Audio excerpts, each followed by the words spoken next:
Dans cette moto se cache un nombre d'anecdotes totalement folles, mais je vais vous donner celles qui pour moi sont les 3 les plus intéressantes. La première anecdote ultra intéressante sur la Suzuki Hayabusa, c'est que son design n'est pas né d'un coup de crayon. Non, cette machine à la base, elle est née en soufflerie les amis. C'est-à-dire qu'il y avait un objectif, un besoin, c'était celui de dépasser la barrière des 300 km/h. Et lorsque la Hayabusa voit le jour en 1999, l'intégralité de son design a été dictée par l'aérodynamique. Aujourd'hui, la machine a évolué et on voit que ses lignes sont beaucoup plus affûtées que par le passé, mais on ressent toujours en fait cette volonté d'avoir une bécane hyper longue avec un CX très faible pour pouvoir rentrer dans l'air le plus facilement possible et avoir du coup une moto qui est capable d'atteindre des vitesses totalement folles. C'est une anecdote que je trouve ultra intéressante parce que le dessin de la Hayabusa, il n'est pas né d'un coup de crayon, il est vraiment né de la volonté de briser des records. Ensuite, la deuxième anecdote que je trouve ultra intéressante concerne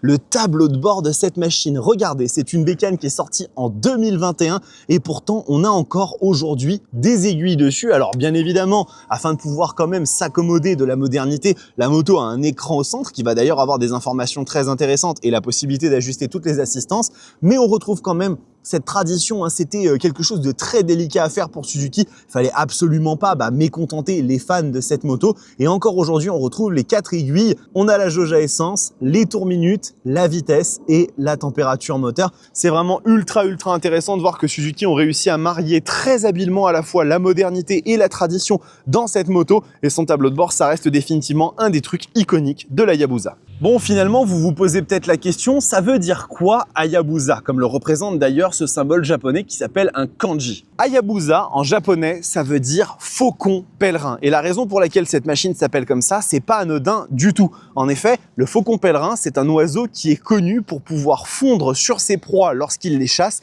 à plus de 300 km/h. Je sais pas si vous réalisez ce que c'est qu'un oiseau qui vole à plus de 300 et du coup, forcément, c'était tout indiqué pour nommer cette machine légendaire qui était capable d'atteindre les 300 km/h avec beaucoup de facilité dès sa sortie en 1999.